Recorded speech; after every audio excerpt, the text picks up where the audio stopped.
많은 사람들에게 기도의 의미는 자신의 어려운 상황을 하나님께 알리고 도움을 구하거나 자신이 이루고 싶은 소원을 아뢰어 그것을 성취하려는 것입니다.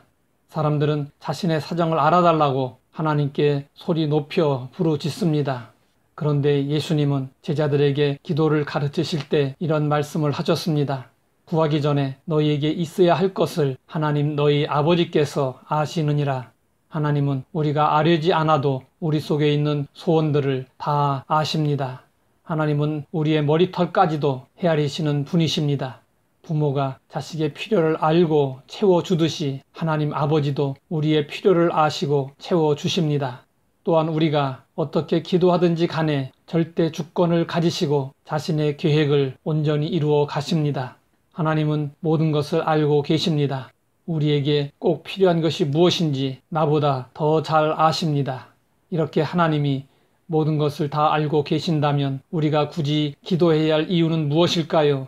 하나님은 전지하시기 때문에 무엇이 최선인지 이미 다 알고 계신다. 하나님은 선하시기 때문에 우리가 기도하든 말든 선을 행하신다. 이것이 지금까지 성도들에게 혼란을 일으킨 기도 무용론입니다. 정말 기도는 무용한 것일까요? 존스라는 학자는 기도해야 할 이유에 대해 이런 말을 했습니다. 왜 기도하는가? 이 질문은 마치 뻐꾸기는 왜 우는가? 라는 질문과 같고 독수리는 왜 창공으로 치솟아 오르는가? 라는 질문과 다를 바 없다. 뻐꾸기는 울도록 지음을 받았고 독수리는 높이 날 수 있도록 지음을 받았습니다. 마찬가지로 인간은 기도하도록 지음을 받았습니다. 기도는 인간의 본성입니다. 하나님은 우리의 하늘 아버지이십니다. 그러므로 우리는 부모 자식 관계 속에서 기도해야 할 이유를 생각해 볼 수 있습니다. 아기가 세상에 태어나서 엄마, 아빠라고 부를 때 그 한마디에 부모는 가슴이 벅차 오릅니다. 하나님은 우리가 아뢰지 않아도 무엇이 필요한지, 무엇을 갖고 싶어 하는지 훤히 알고 있습니다. 그럼에도 불구하고 우리로 하여금 가슴을 열고 입을 열어 간구하도록 하십니다.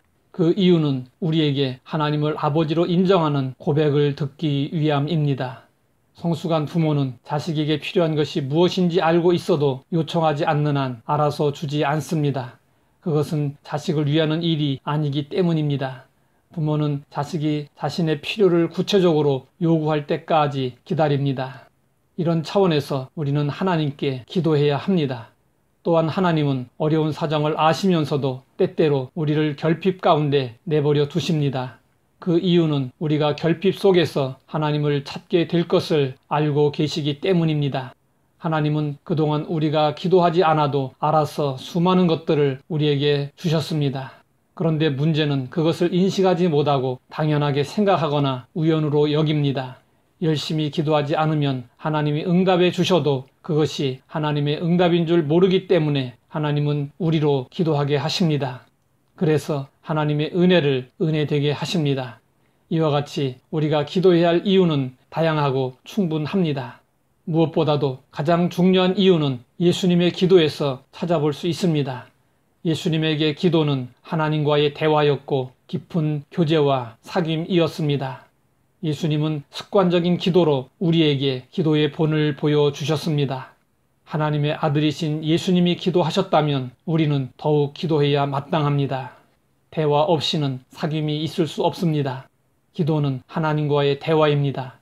기도 시간은 하나님과 함께 하면서 교제하고 사귀는 시간입니다. 하나님 아버지, 우리에게 기도해야 할 분명한 이유를 알게 하시니 감사합니다. 예수님을 본받아 우리도 기도를 통하여 하나님과 교제할 수 있게 하옵소서. 예수님의 이름으로 기도드립니다.